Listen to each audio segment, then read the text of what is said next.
안녕하세요. 삶 그리고 사죄의 일진으로 배우는 사주명리학 제83강 시작하도록 하겠습니다. 오늘은 양력으로 2019년 1월 28일이고요. 음력으로는 2018년 12월 23일입니다. 오늘의 명식을 보면 무술년, 을축월, 을축일이 되고 오늘의 일진, 을축이 됩니다. 자, 오늘의 명식 을목일간이 축월에 이렇게 태어났습니다. 해서 오늘은 일간은 을목이 되는 것이고요. 이 을목이 태어난 월령은 축월이 되는 것이죠. 그래서 을목이라고 하는 일간을 간단히 살펴보게 되면은 을목이라고 하는 것은 기본적으로 회목이라고 많이 얘기를 하죠. 회목이라고 하는 건 화초를 의미하는 것이죠. 화초, 우리가 흔히 말하는 질환이라든가 일단 꽃을 피울 수 있는 이런 화초 같은 것도 해당이 되고 넝쿨식물 같은 것도 해당이 되겠죠. 이렇게 해서 이 을목이라고 하는 것 본연의 목적이라고 하는 것은 뭐냐면 꽃을 피우는 목적이 있어요. 물론 꽃을 피우지 않는 식물들도 있긴 하지만은 을목이라고 하는 것은 기본적으로 꽃을 피우는 목적이 있다라고 보면 되겠고요.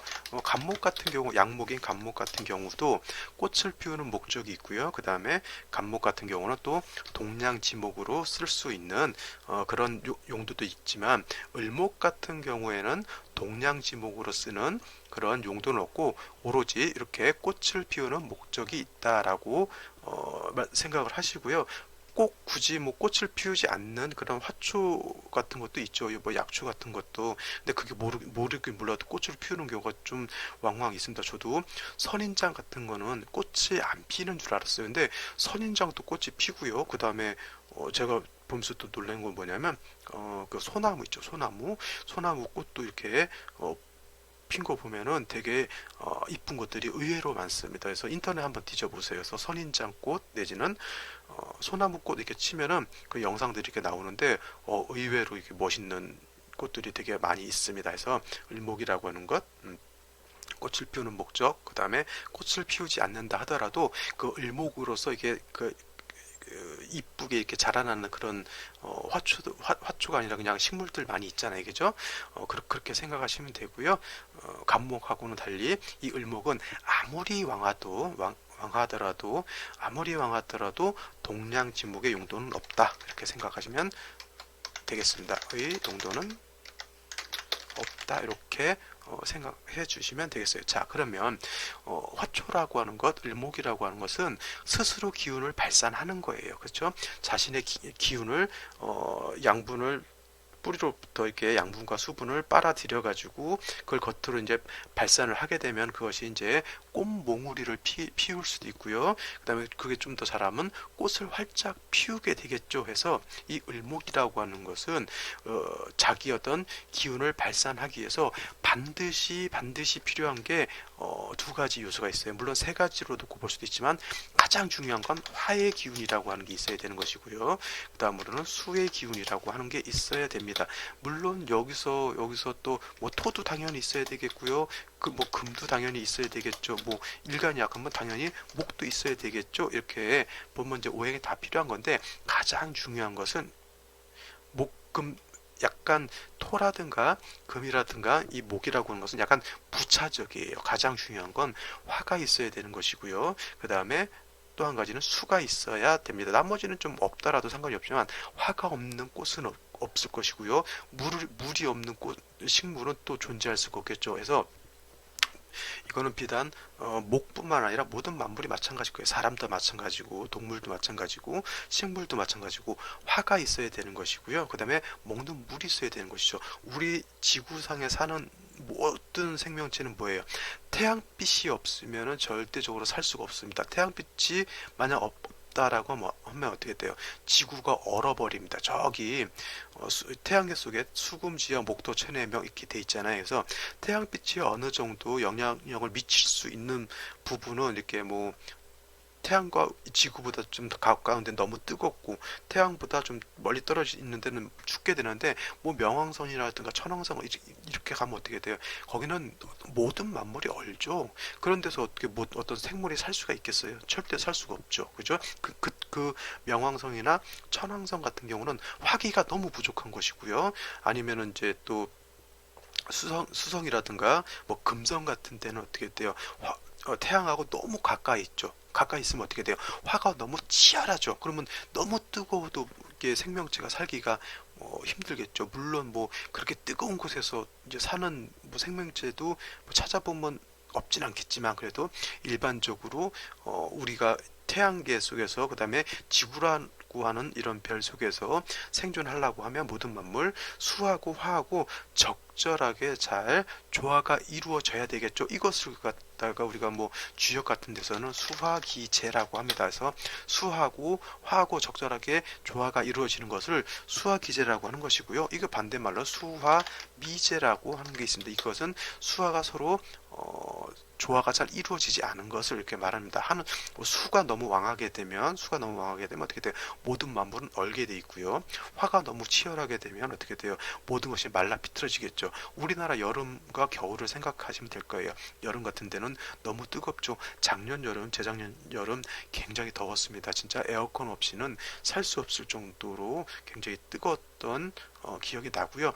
근데 그나마 이제 우리나라 겨울이 요즘 계속 아열대성으로 온난화가 됨으로 인해서 겨울이 그나마 좀 춥진 않는데 없는 서민들 입장에서는 그래도 따뜻한 게 낫지 추우면 진짜 살기 어렵다라고 하는 거 그죠? 그래서 지금 뭐 을목을 이렇게 설명을 드리지만은 이건 비단 을목만의 문제는 아닌 것 같아요. 모든 살아있는 동식물 하다못해 곤충, 미생물까지도 이 수화 기세가 돼야 살 수 있는 좋은 여건이 되는 것이고요. 그 다음에 이 수화 미제가 되지 않는다라고 하면 살기 어려운 그런 환경이 되겠죠. 그래서 을목이라고 하는 것도 뭐 아까 말씀드렸던 토라고 하는 것과 금이라고 하는 것과 또 목이라고 하는 것도 있어야 되지만 그건 약간 부차적인 것이라고 이렇게 생각하시고 수하고 화가 어느 정도 조화를 이루느냐 그거에 관건이 있게 됩니다. 그래서 크게 놓고 보면 이제 화라고 하는 것은 화가 가장 왕할 때가 언제예요?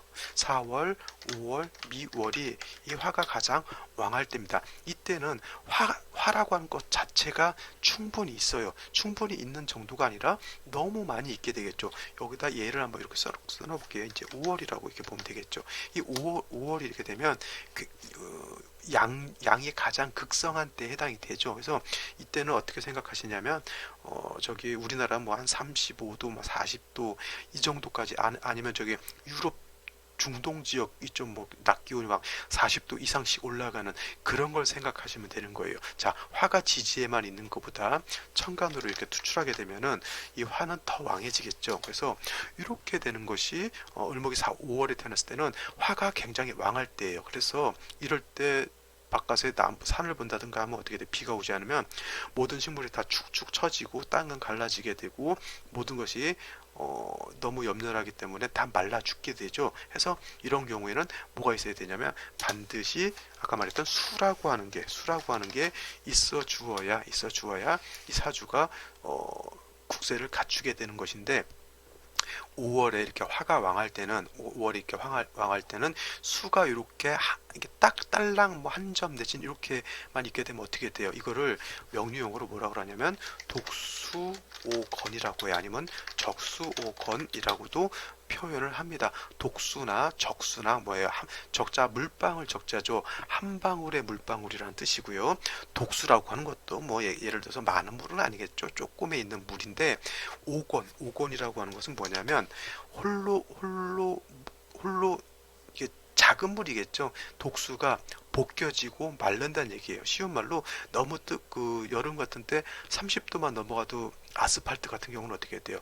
계란 후라이를 얹어놓으면 계란이 뭐 수분 내에 익을 정도로 굉장히 뜨겁습니다. 거기다 물을 뿌린들 금방 증발돼서 날아가죠. 그것이 독수오건 내지는 적수오건이라고 하는 거예요. 그래서 이런 경우에는 반드시 금이 있어서 뭐 유금이 뭐 신금이 됐든 이렇게 해서 금이 있어가지고 이 수를 이렇게 생수를 해줘야 되는 겁니다. 생수를 그래야 이 수원이 물이 충분히 있어서 이 뜨거운 국세를 시원하게 해줄 수 있고요. 그 다음에 말라 있는 을목 자체도 이렇게 어, 양분이라든가 물기를 충분히 줘야 을목이 살아나겠죠. 왜 이런 거죠? 여름에 한 며칠, 일주일 이상 바싹 가물게 되면 어떻게 돼요? 작년, 재작년 같은 경우에도 저 소양강 이 바닥에다 훤히 드러날 정도로 바짝바짝 말라 있었어요. 이때 산을 보게 되면 산 자체가 희끄무리한 게 뿌였습니다. 왜냐하면 나무가 생기가 하나도 없어요. 너무 말라가지고. 그러다가 한 2, 3일 정도 비가 충분하게 이제 확 쏟아지게 되면 어떻게 돼요? 그 뿌였던 것이 싹 가라앉으면서 나무의 색깔도 이제 짙푸른 색을 띠면서 생기가 이렇게 살아나게 되죠. 그 식물, 그 여름 같은 경우는 고화 같은 겁니다. 그래서 이 화가 왕할 때는, 화가 너무 왕한 4, 5, 미월 같은 때는 수가 약하기 때문에 이 수가 관건이 되면서 수가 너무 약하니까 어떻게 돼요? 금이 있어서 이 수를 생해줘야 된다라고 합니다. 자, 을목이 5월에 태어나서 화가 이렇게 왕하게 되면 요거를 목화진상관격이라고 해요. 목화진상관격, 진상관격들은 제가 말씀드렸죠. 일간이 약하고 식신 내진 상관이 양한 것이라 반드시 인성이 있죠. 요게 인성. 그래서 인성이 있어서 일간을 도와줘야 된다. 그래서 이거는 상관패인이라고 이렇게 말씀을 드렸어요. 그래서 상관패인이라고 하는 것은 상관격에, 진상관격에 인성이 있게 되면은 요 인성은 일간도 이렇게 생해주지만은 요 인성이라고 하는 것 상관도 이렇게 제해주죠. 뜨거운 여름에 비 오고 나면 시원해지죠. 그와 같은 겁니다. 근데 요 수라고 하는 것이, 인성이라고 하는 것이 4월, 5월, 미월에는 포태법으로 놓고면 절태지에 해당이 돼서 약해요. 그래서 이거는 금으로서 생수를 해줘야 되는 것이 좋다라고 했어요. 원래 그래서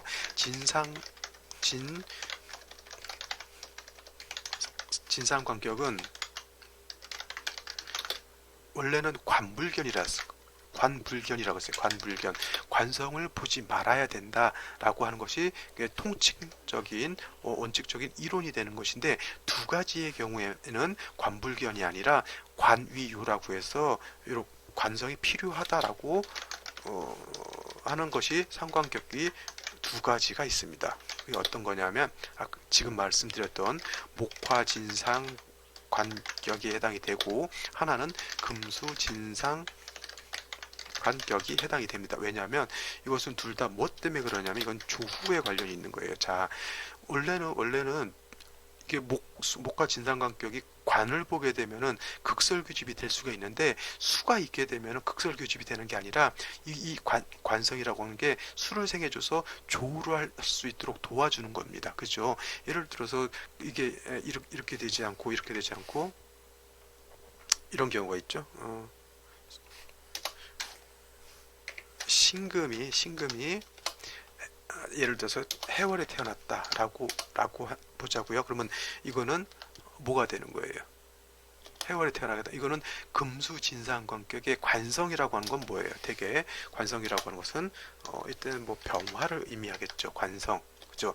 이 병화가 오는 것도 원래 금수진상관격이 금이 약하고 상관이 왕하기 때문에 관성을 보게 되면 극설규집이 되니까 안 좋을 수 있는데 이때 화가 있다라고 하는 것은 극설규집이라고 보지 않고 해월의 엄동설안에 이게 조우하는 엄동설안을 따뜻하게 해줄 수 있는 그런 용도가 있기 때문에 다른 상관격 토금진상관, 수목진상관, 화토진상관들은 관불견입니다. 근데 요 관이유라고 하는 것은 목화진상관, 금수진상관격에 한해서만 관을 봐도 좋다라고 하는 건데, 그것은 뭐냐면 결국은 조후 때문에 그렇다라고 하는 것 이렇게 명심해 두시면 되겠습니다. 자, 금방 설명드린 거 이해하실 수 있겠죠? 자, 금방은 4, 5미월에 태어났을 때 수가 필요한 것을 설명을 드렸고, 자, 요번에는 요거를 좀 지울게요. 그 동영상 고정시켜 놓고 이거 적어 놓으시면 될 것 같고요. 그 다음에 이제 수가 왕할 때가 어떻게 되냐면 해자축월이에요. 해자축월. 그죠? 해자축월 이런 경우에는 수라고 하는 것은 이미 충분히 있어요. 오히려 수가 충분히 있다 라고 하는 것이 아니라 수가 너무 많아서 문제인 것이죠. 그죠? 그 다음에 이 해자축월이라고 하는 것 제가 말씀드렸지만 동절에 해당이 되면서 엄동설한이에요. 엄동설한 이렇게 돼 있어요. 그래서 이 해자축월에 태어나게 되면 수가 많다라고 하는 건 뭐냐면 쉬운 말로 기운이 차갑다는 거예요. 물론 우리가 수가 많다라고 하면 일반적으로 물이 너무 많아서 물이 범람한다 내지는 뭐 물이 나무를 뭐 쓸고 내려간다 뭐 이렇게 볼 수도 있겠지만은 기본적으로 해자축월에 수가 왕하다라고 하는 그런 개념은 뭐냐면 이렇게 엄청나게 춥다라고 하는 개념입니다. 이 상황에서 이 월령이라고 하는 것 자체가 그런 의미를 내포하고 있죠. 수가 왕한 계절에 라고 하는 것 엄청나게 춥다라고 하는 개념이고요. 그 다음에 예를 들어서 이런 상황에서 임수나 개수가 이렇게 투출하게 되면은 이거는 진짜 수가 진짜 많아지는 거예요. 축월이나 해월이나 자월 같은 경우 특히 축월보다는 해자월이 더 그렇겠죠. 그래서 임수가 투출하게 되면 이거는 수가 너무 많아서 그야말로 범람하는 걸로 볼 수가 있어요. 범람. 왜 우리 양쯔강 같은 경우 뭐 우리나라 옛날에 한강 같은 경우도 비가 많이 와서 이제 범람한 적이 있었죠.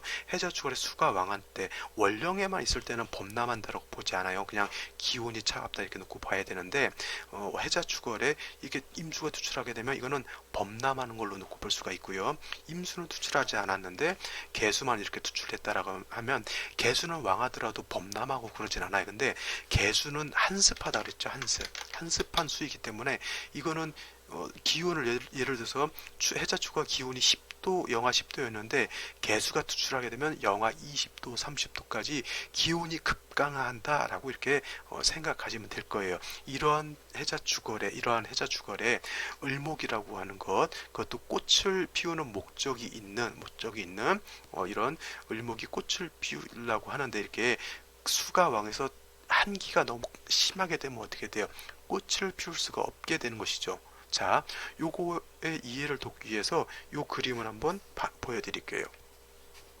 자, 이거 뭐 누가 봐도 이건 철쭉이죠. 철쭉. 자, 이 철쭉이 제가 작년에 폈던 꽃을 제가 찍어서 보여드리는 것이 아니고요. 지금 요 강의를 녹음하기 위해서 저희 집에 있는 철쭉을 바로 찍은 거예요. 지금 현재 요거 녹음하고 있는 시점이 2019년 1월 27일 일요일이고요. 이거는 내일 월요일 날쯤 아마 올리게 되는데 시간도 지금 낮 12시 4분입니다. 요거 바로 이거 녹화하기 전에 제가 보여드리려고 찍은 거예요. 근데 이 화분이 꽃이 활짝 폈어요. 왜냐하면 저희 집 베란다가 되게 따뜻해요. 햇빛이 진짜 잘 듭니다. 그래서 춥다가도 요 햇빛 들어오는 베란다 이렇게 나가 있으면은 진짜 일광욕하는 그런 듯한 느낌이 있죠. 너무 뜨겁지도 않은데 또 너무 차갑지도 않고 해서 꽃을 피우기는 굉장히 적절한 것 같아요. 그래서 이 철쭉을 겨울에 여기다 갖다 놓게 되면 12월부터 벌써부터 얘네들은 꽃 몽우리를 맺게 되고요. 1월쯤 되게 되면 벌써 이렇게 확 펴버립니다. 그리고 이 꽃이 한 2월 정도까지는 꾸준히 이제 유지를 하고 밖에 있는 철쭉들이 필 때쯤이면 이제 우리 철쭉은 그때는 이제 벌써 꽃이 다 시들어서 없어져요. 자, 근데 이걸 한번 생각해 보세요. 지금이 축월이잖아요.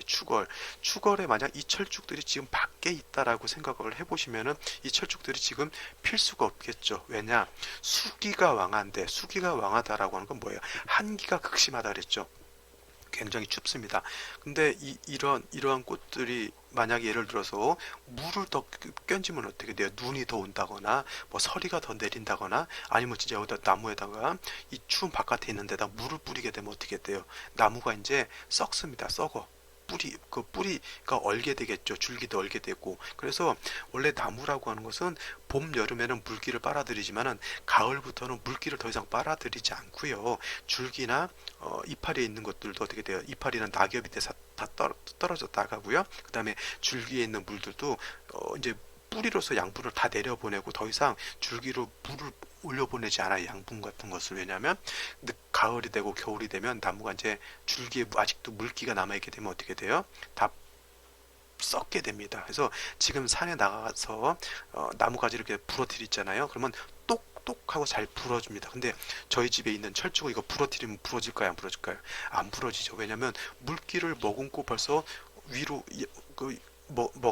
먹어들인 물기와 수분을 벌써 위로 올려 있기 때문에 줄기가 지금 축축해 있겠죠. 그러니까 이렇게 꽃을 피울 수 있는 거예요. 그죠? 그래서 제가 이것을 보여드리면서 강조하고 싶은 건 뭐냐면, 겨울에 해자축월에는 그래서 가장 필요한 게 뭐냐면 화라고 하는 거예요. 화. 그죠? 뭐 병화도 있을 수가 있고요. 정화도 있을 수가 있겠죠. 저희 집뿐만 아니라 이 강의를 들으시는 분들 대개도 괜찮은 베란다 같은데 햇빛 잘 들면은 거기다 화분 이렇게 갖다 놓으면 금방 그 꽃이 펴요. 아마 꽃 핀 집들 아마 굉장히 많을 겁니다. 그래서 해자축월에는 반드시 화가 있어야 을목이 꽃을 피울 수 있다라고 하는 것이죠. 아까 말씀드렸던 저희 집 베란다는 이제 마치 꽃을 피울 수 있는 온실이라든가 화원 같은 데 가면 이제 따뜻하게 이제 난방 장치를 해놓잖아요. 그와 같은 것이에요. 그래서 축월에 태어난 을목이라고 하는 것 뭐예요? 반드시 화가 필요하다라고 하는 것을 제가 강조를 드리기 위해서 아까 저희 집 화분을 보여드린 거고, 화라고 하는 것도 양화인 이 병화라고 하는 것이 있고요, 음화인 정화라고 하는 것이 있는데, 해자축월에 따뜻하게 할 목적, 즉 조후의 목적이라고 하면 이 음화인 정화보다는 양화인 병화가 있는 것이 더 좋겠죠. 자, 이거를 이렇게 비유를 해볼까요? 저희 집 베란다는 햇빛이 잘 들죠. 햇빛이라고 하는 것 병화입니다. 저희가 별도로 난로를 피운다거나 별도로 뭐 난방 장치를 한 것이 아니라 그냥 하루가 운행되는 그 과정 속에서 아침부터 저녁까지 햇빛이 잘 들어옵니다. 그러니까 을목이 저절로 꽃을 피우게 되는데, 만약에 병화가 없고 정화가 있다라고 하는 건 뭐냐면 햇빛은 들지 않아요.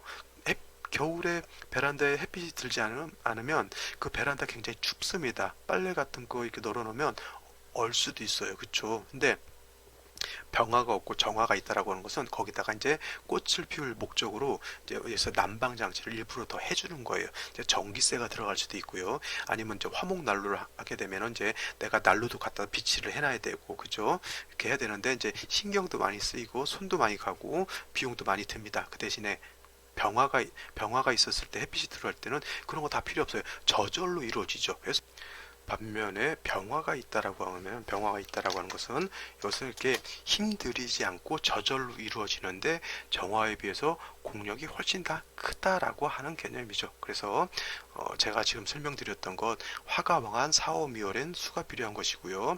그 다음에 해자축월에 이 수가 너무 왕해서 한기가 심각할 때는 이 화가 필요하다라고 하는 것 굉장히 강조를 또 한번 드려봅니다. 좀 이해되실 수 있겠지요. 자, 그럼 다시 명식을 한번 보도록 하죠. 자, 오늘은 을목일간이 축월에 태어났다라고 했고요.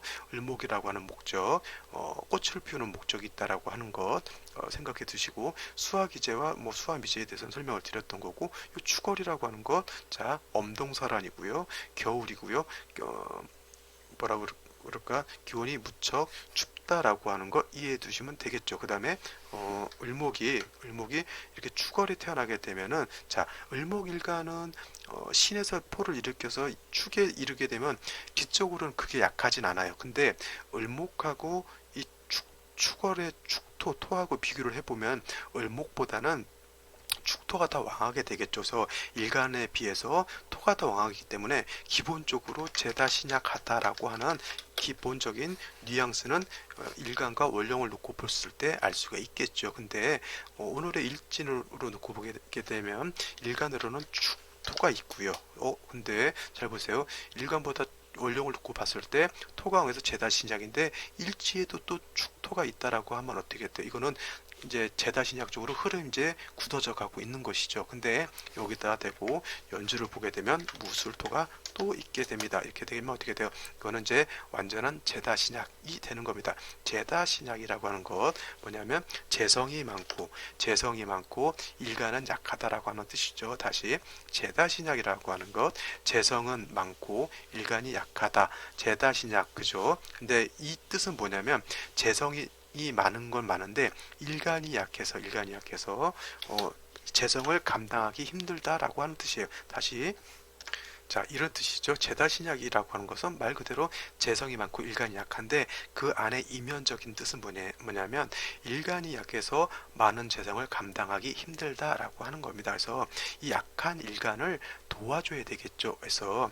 이 약한 일간을 누군가가 도와줘야 이 많은 재성을 감당할 수 있게 되는데, 이 약한 일간을 도와줄 수 있는 것 육신으로는 인성이라고 하는 것이 있고요. 그 다음에 비견이나 겁재를 가 있으면 또 약한 일간을 도와줄 수가 있습니다. 그래서 비견 겁재를 줄여서 우리가 비겁이라고 말씀을 드립니다. 그래서 비겁이라고 하는 것은 이거는 비견과 겁재를 통칭해서 이렇게 말을 하게 되는데, 인성이라고 하는 것은 따지고 보면은 을목 입장에서 보면 수에 해당이 되는 것이고요. 그다음 비견겁재라고 하는 것은 오행상 목에 해당이 되는 것이죠. 그래서 일간이 약해서 일간을 도와줘야 되는데, 인성이 수로서 도와주는 것이 좋으냐 아니면 목으로서 도와주는 것이 좋으냐, 이제 약간 판단을 내려 볼 필요도 있겠죠. 근데 중요한 거, 추걸이라고 하는 것은 토가 왕한 계절이면서 엄동설환이라 그랬어요. 근데 아까도 말씀드렸지만 엄동설환에 수가 있게 되면, 을목을 생겨주겠다고 이렇게 수가 있게 되면 어떻게 되냐면 기운이 너무 더 하강이 되겠죠. 이렇게 되면 수가 목을 생하는 것이 아니라 오히려 수가 목을 얼어 죽게 만듭니다. 그래서 이 해자축월의 수로서 돕기 위해서는 반드시 화라고 하는 것이 전제가 돼야 되는 거예요. 아까 제가 화분을 보여드렸잖아요. 그게 태양빛이라든가 예를 들어서 난방장치가 없는 상태에서 수만, 내가 겨울에 꽃 한번 피워보겠다고 물만 주게 되면 어떻게 돼요? 햇볕이 없는 상태에서. 그러면 그 나무가 아무리 발코니 안에다 넣어놨다 하더라도 햇빛이 들지 않으면 굉장히 춥게 됩니다. 그래서 이렇게 물을 주기 위해서는 어떻게 돼요? 반드시 화가 있어서 난방이 되는 상태에서 물을 줄 수가 있는 것이지, 그렇지 않은 상태에서는 물을 주면 썩게 된다는 얘기죠. 그래서 수로서 생조해 주는 것이 나쁘다는 표현이 아니라 수로서 생조해 주기 위해서는 반드시 화가 전제가 돼야 된다라고 하는 것이고요. 그 다음에 수로서 생조해 주는 것도 약간 문제가 될 수 있는 게 뭐냐면, 이건 토가 너무 왕하잖아요. 토가, 그죠? 이렇게 되면 토가 왕토예요. 그래서 섣불리 수로서 인성으로서 목을 생겨주게 되면 토가 너무 많으면 어떻게 돼요? 토가 수를 파극하게 되죠. 근데 을목 입장에서 재성인데 재성이 인성을 파하는 거예요. 그래서 이거를 탐재파인이라고 하는 겁니다. 그래서 또는 탐재괴인이라고 하고요. 그래서 이거는 일간이 재성을 탐함으로 인해서 재성이 인성을 파한다라고 하는 그런 개념입니다. 그래서 이렇게 너무 또 재성이 많은 상황에서 인성 있게 되면 오히려 이러한 부작용이 있게 돼요. 그래서 상황에 따라서 달라지겠지만은 이번 같은 상황에서는 일단 같은 목으로서 을목을 도와주게 되면, 이 목이라고 하는 것은 토를 또 제해주는 역할도 하게 되겠죠. 물론 목으로서 을목을 도와준다 하더라도 화는 기본적으로 또 필요한 거예요. 어쩔 수 없이 해자축월이라고 하는 것 동절이기 때문에 화는 기본적으로 깔고 있어야 된다라고 하는 것은 기본이 되겠죠. 그렇죠? 자, 월간을 놓고 보게 되면 을목이라고 하는 것이 이렇게 투출되어 있습니다. 요거는 아까 말씀드렸던 나를 도와줄 수 있는 비겁 중에서 이거는 비견에 해당이 되겠죠. 비견에 해당이 됩니다. 그래서 이 비견이 나를 도와주려고 투출되어 있기는 하지만은 을목이라고 하는 게 월간에 있는 을목 자체도 지지도 뿌리가 없어요. 그 다음에 이 왕토를 을목은 소토할 수 있는 그런 공력이 많이 없습니다. 토를 소토할 때는 간목으로서 소토하는 것이 월등히 더 공력이 크겠죠. 자, 먼저 병자시를 한번 보죠. 병자시. 이렇게 병자시를 놓고 보게 되면, 자, 지지로는 자수가 있고요. 천간으로는 병화가 있습니다. 자, 이렇게 되게 되면은 두 가지를 봐야 되는데, 일단은 병화가 있어서 조우할 수 있다라고 하는 장점은 있습니다. 근데 이 조우할 수 있다라고 하는 것도 병화 자체가 뿌리가 없죠. 을목 입장에서 토가 많으면 재성이 많은 거지만은 병화 입장에서 토가 많은 것은 식신상관이 많은 거기 때문에 병화가 이때는 회광이 많이 되죠. 회광이 많이 되고, 회광이 아니라 회강이죠. 빛을 가린다는 얘기예요. 그래도 없는 것보다는 낫습니다. 자, 병화라고 하는 게 있는데 약하다라고 하는 포인트 하나고요. 그 다음에 이 자수가 이렇게 있죠. 이 자수가 있게 되면 축을 보게 되면 어떻게 돼요? 합을 하겠죠. 근데 제가 말씀을 드렸습니다. 해자축은 북방이라고 그랬죠. 그래서 요거를 준방합으로 놓고 볼 수도 있겠지만은 이 원령과 이 자수가 합하는 것이 아니라 이 자수와 이 일지가 합하는 것이고 얘하고 얘하고는 오히려 축술형을 하게 되는 것이죠. 그래서 이거를 자축합하는 것을 어떻게 볼 것이냐, 이것을 자축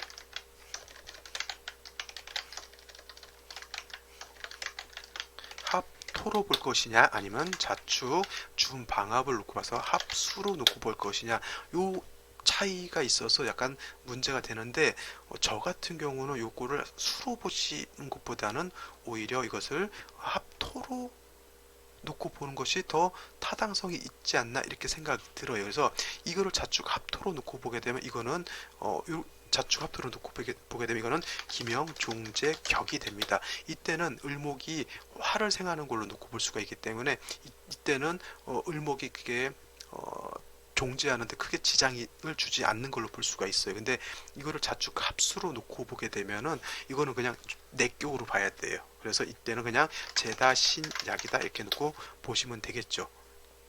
병자시로 놓고 보게 되면 그런 것이고, 예를 들어서 이제 무인시나 기묘시로 보게 되면은, 일단 무인시를 한번 보죠.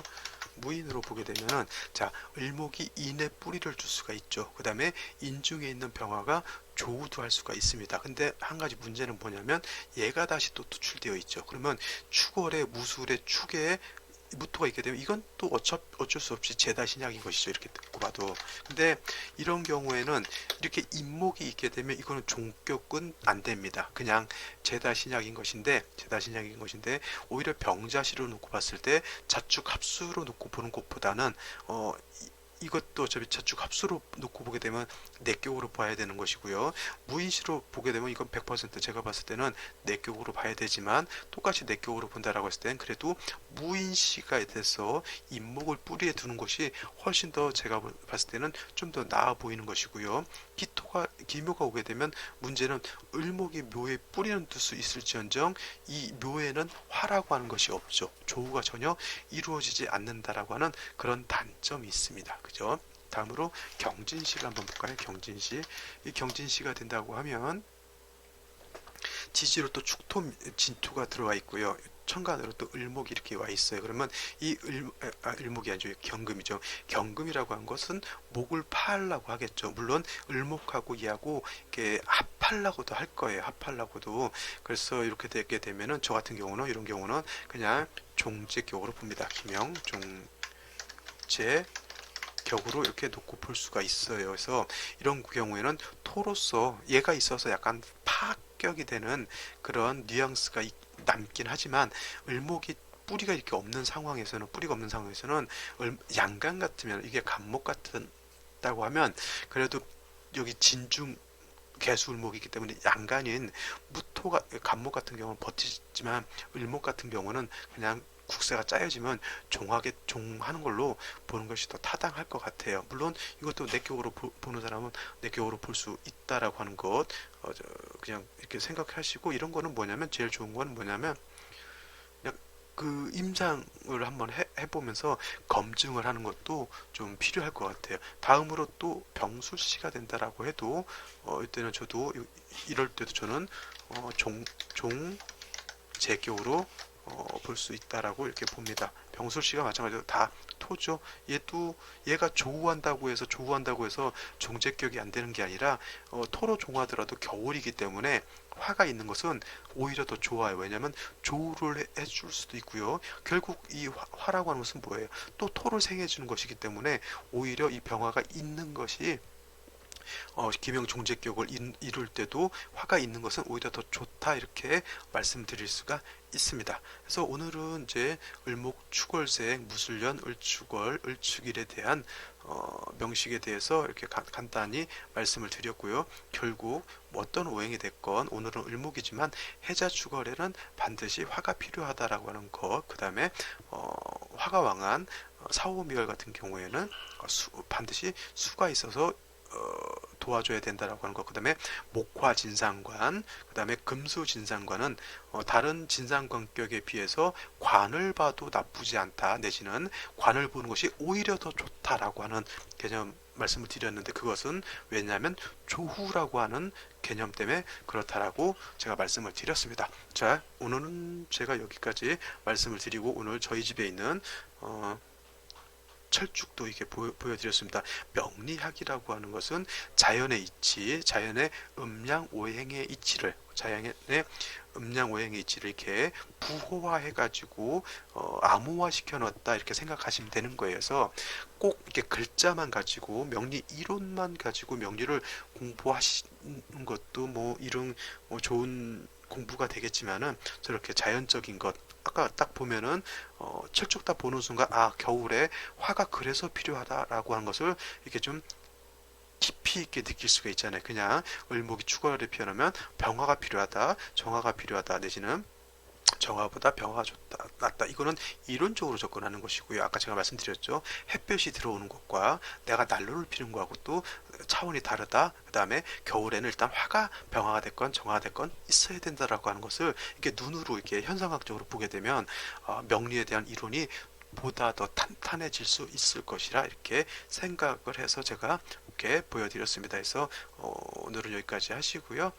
긴 시간 강의 들으시느라고 고생 많이 하셨습니다. 저는 내일 또 찾아뵙도록 하겠습니다. 감사합니다.